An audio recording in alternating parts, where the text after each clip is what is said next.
Perkenalkan, nama saya Aprilia Natasha Siletonga, NPM 1969104440.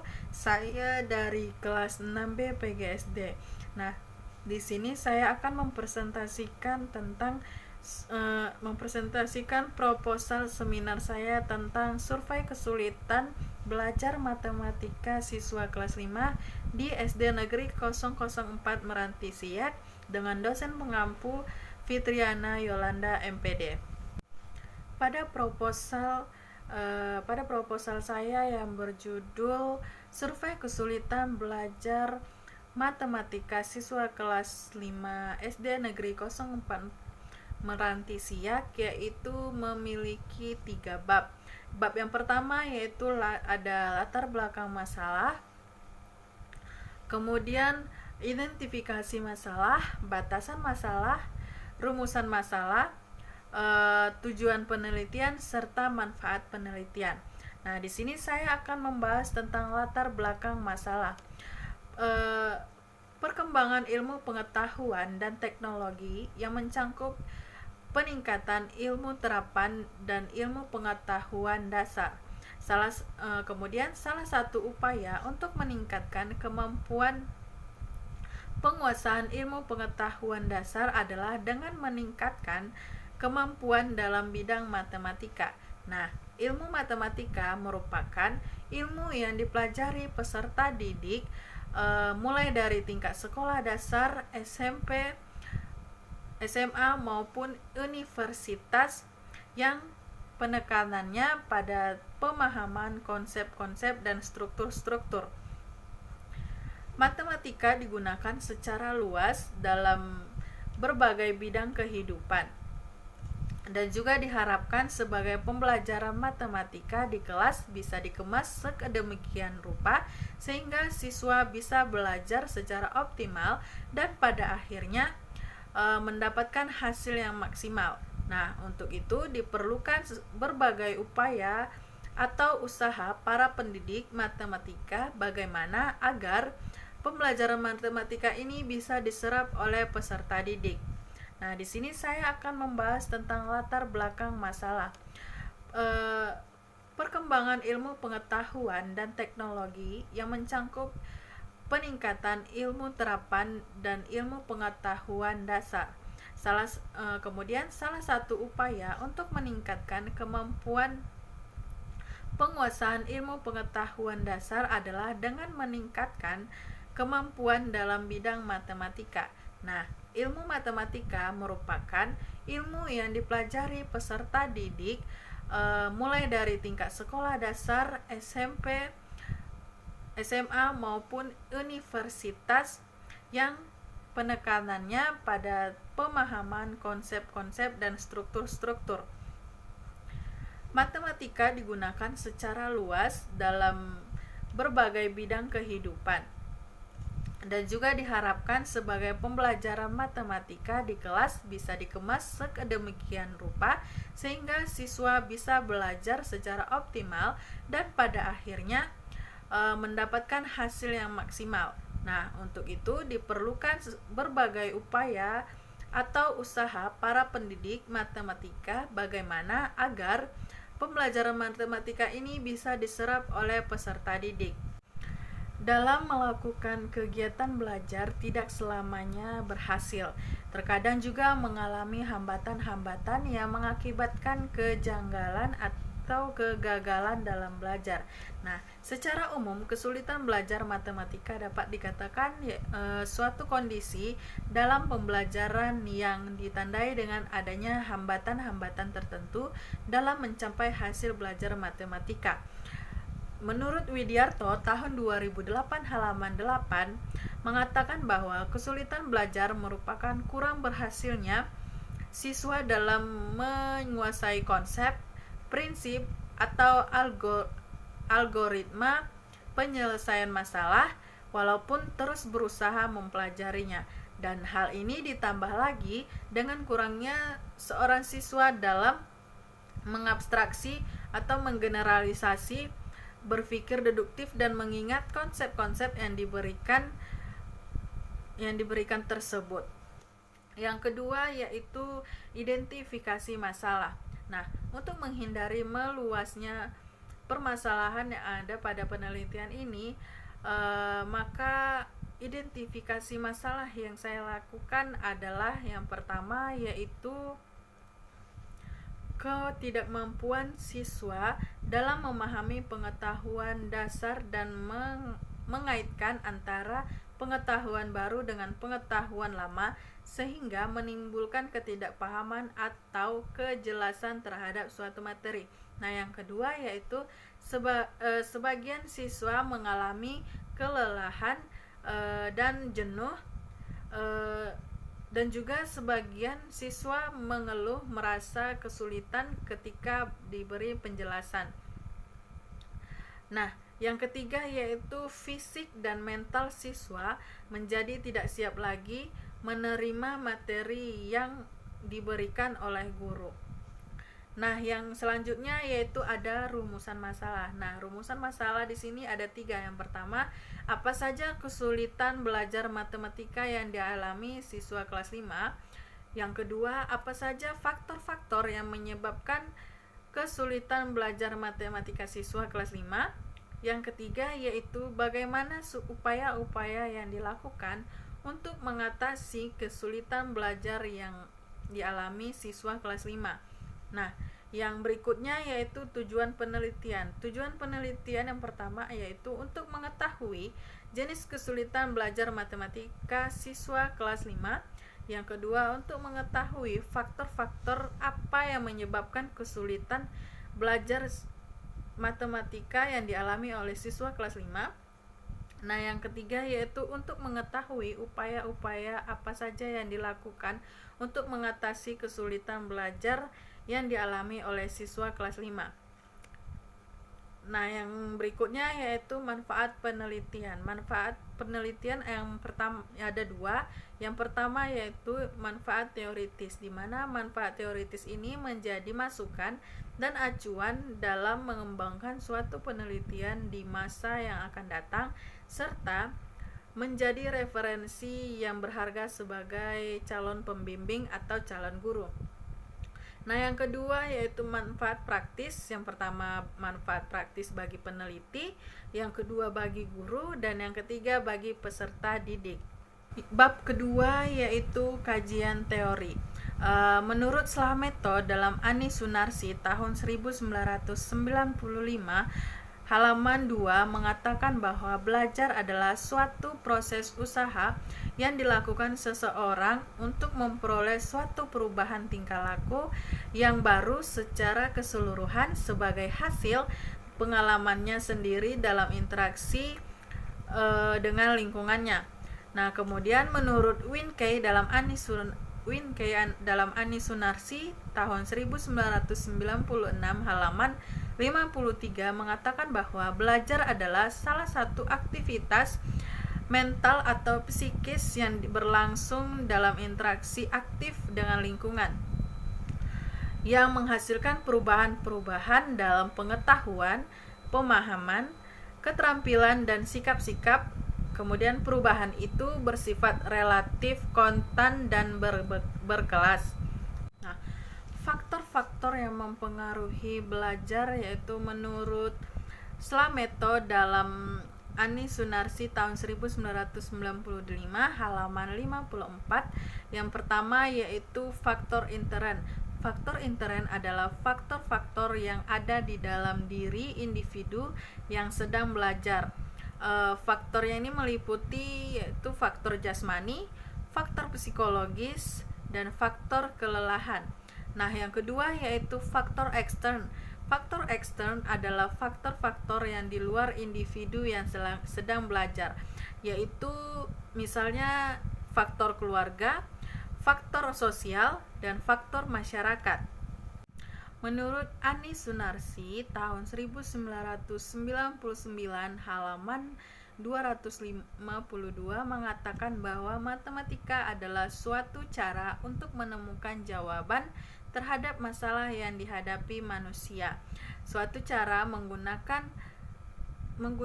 informasi, menggunakan pengetahuan, tentang bentuk dan ukuran, menggunakan pengetahuan tentang menghitung, dan yang paling penting adalah memikirkan dalam diri manusia itu sendiri dan melihat menggunakan hubungan-hubungan. Menurut Sujadi dalam Ani Sunarsi tahun 2000 halaman 11 mengemukakan beberapa definisi matematika. Yang pertama yaitu matematika adalah cabang pengetahuan eksak dan terorganisir secara sistematis. Yang kedua yaitu matematika adalah pengetahuan tentang bilangan dan kalkulasi. Yang ketiga yaitu matematika adalah pengetahuan tentang penalaran logis dan berhubungan dengan bilangan.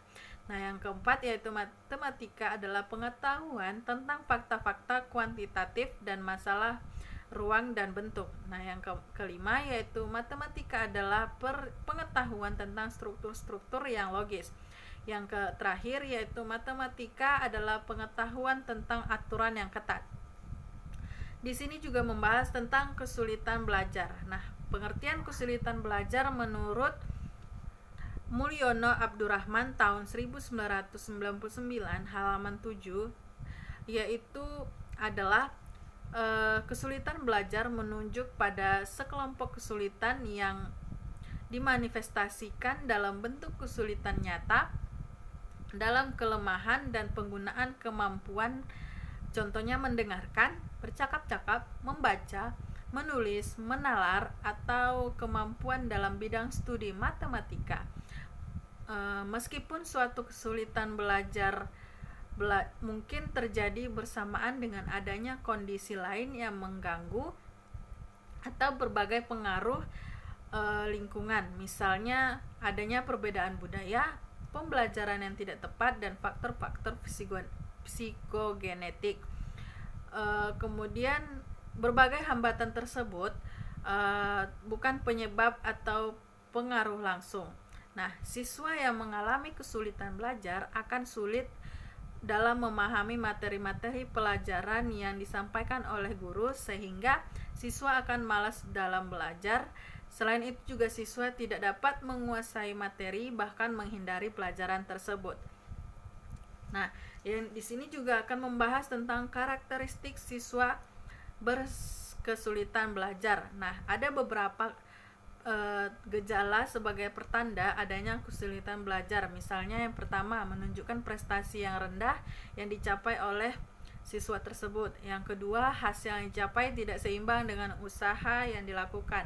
Yang ketiga yaitu lambat mengerjakan tugas-tugas belajar sehingga ia tertinggal dengan teman-temannya.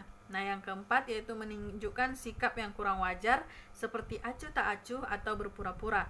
Nah, yang kelima menunjukkan tingkah laku yang berlainan. Yang keenam, anak didik yang tergolong memiliki IQ yang tinggi yang secara potensial mereka seharusnya bisa meraih prestasi belajar yang tinggi, tetapi kenyataannya mereka mendapatkan prestasi belajar yang rendah. Nah, yang ketujuh yaitu anak didik yang selalu menunjukkan prestasi yang tinggi untuk sebagian besar mata pelajaran, tetapi di lain waktu prestasi belajarnya menurun drastis. Nah, di sini saya akan membahas tentang hasil penelitian yang relevan, di mana menurut Ricky Darmawan tahun 2015, tujuan penelitian ini yang pertama yaitu untuk mengetahui ada tidaknya pengaruh minat belajar siswa terhadap belajar matematika siswa kelas 5 SD Negeri 004 Meranti Siak. Yang kedua yaitu mengetahui ada tidaknya pengaruh perhatian orang tua terhadap belajar matematika siswa kelas 5 SD Negeri 004 Meranti Siak. Yang ketiga yaitu untuk mengetahui ada tidaknya pengaruh minat belajar matematika siswa dan perhatian orang tua terhadap prestasi belajar siswa kelas 5 SD Negeri 004 Meranti Siak. Nah, bab yang ketiga atau bab yang terakhir yaitu metode penelitian. Di sini yang pertama yaitu desain penelitian. Desain penelitian ini terdiri dari jenis penelitian. Nah, metode penelitian yang saya gunakan adalah metode kualitatif. Metode penelitian kualitatif ini disebut juga metode penelitian naturalistik. yang dilakukan pada kondisi yang alami yang bersifat deskriptif dan data yang terkumpul berbentuk kata-kata dan gambar. Penelitian kualitatif mempunyai ciri-ciri. Yang pertama yaitu peneliti bertindak sebagai instrumen utama. Yang kedua yaitu mempunyai latar alami. Yang ketiga yaitu hasil penelitian bersifat deskriptif. Nah, yang kedua yaitu adanya tempat penelitian. Nah, penelitian ini dilaksanakan bertepatan di sekolah SD Negeri 004 Meranti Siak. Nah, yang kedua yaitu tentang populasi dan sampel. Yang pertama, populasi. Di sini yang menjadi populasi dalam penelitian ini adalah seluruh siswa kelas 5 SD Negeri 004 Meranti Siak. Alasan saya memilih populasi ini karena masih dalam satu lingkungan sekolah dan merupakan kelas yang memiliki kemampuan belajar yang hampir sama serta karakteristik siswanya. Nah, yang berikutnya adalah sampel.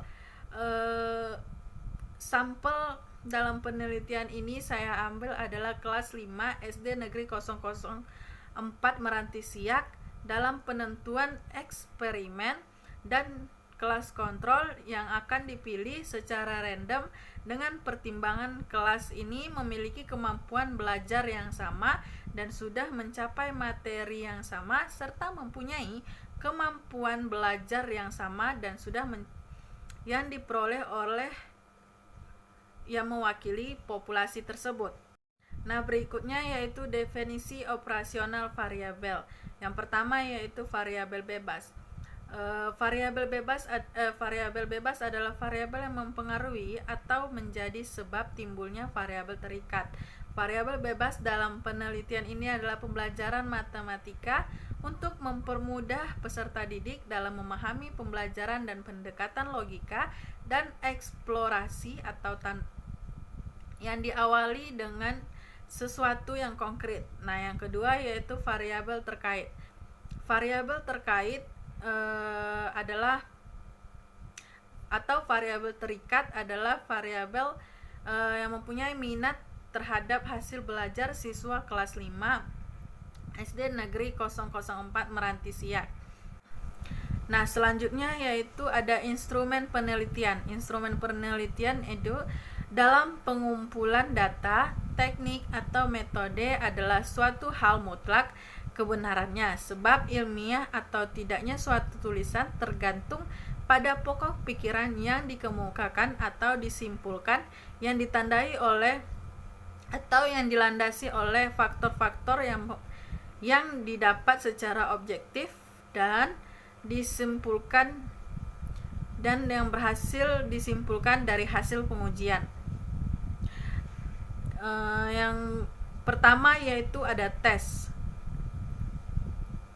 Tes adalah serangkaian pertanyaan atau latihan yang digunakan untuk mengukur keterampilan, pengetahuan, inteligensi, kemampuan atau bakat yang dimiliki oleh individu atau kelompok.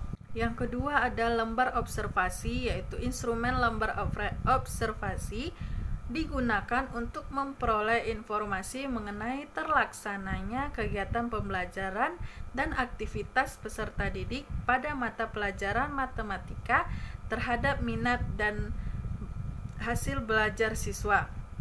Nah, yang berikutnya adalah teknik pengumpulan data.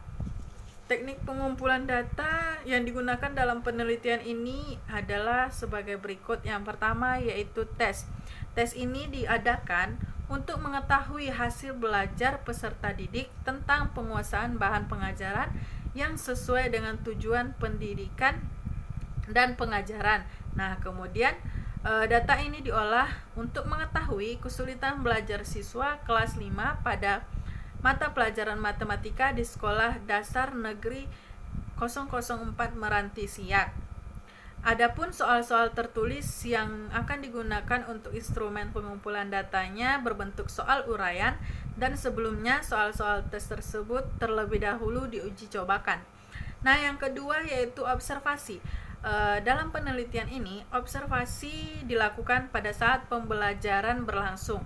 Hal-hal yang akan diamati adalah penyampaian materi dan kemampuan pemahaman peserta didik yang dilakukan oleh guru serta perilaku peserta didik dalam mengikuti proses pembelajaran. Nah, kemudian ada teknik analisis data. Teknik analisis data yang pertama yaitu wawancara. Wawancara dilakukan secara bebas dengan diawali dengan pembicaraan umum, kemudian sedikit demi sedikit diarahkan pada pokok kemampuan atau pokok permasalahan. Sedangkan pokok materi yang ditanyakan disusun sebelum dan dikembangkan di lapangan dengan memperlihatkan apa, siapa, kapan, bagaimana, dan mengapa. Nah, adapun hasil wawancara yang didapatkan oleh peneliti dari observasi awal di SD Negeri 004 Meranti Siak dengan guru matematika kelas 5 adalah yang pertama yaitu kesulitan belajar matematika. Siswa disebabkan oleh banyak faktor, diantaranya adalah masalah tingkat kecerdasan. Yang kedua, ada beberapa siswa yang dengan mudah dan dapat menerima dan memahami penjelasan guru mengenai topik matematika yang diajarkan. Nah, yang kedua, ada juga faktor yang disebabkan oleh kerajinan siswa untuk mau belajar dengan keras dan gigih, serta kerajinan siswa untuk mau mengulang pembelajaran tersebut yang telah dipelajarin. Nah, yang ketiga, ada juga faktor yang disebabkan oleh latar belakang keluarga, yang kecenderungannya adalah orang tua siswa terkadang tidak peduli dengan perkembangan belajar anaknya di sekolah, serta kurang peduli akan kesulitan belajar yang ditemukan oleh anak mereka dalam belajar. Itulah sekian dari presentasi saya. Saya ucapkan terima kasih.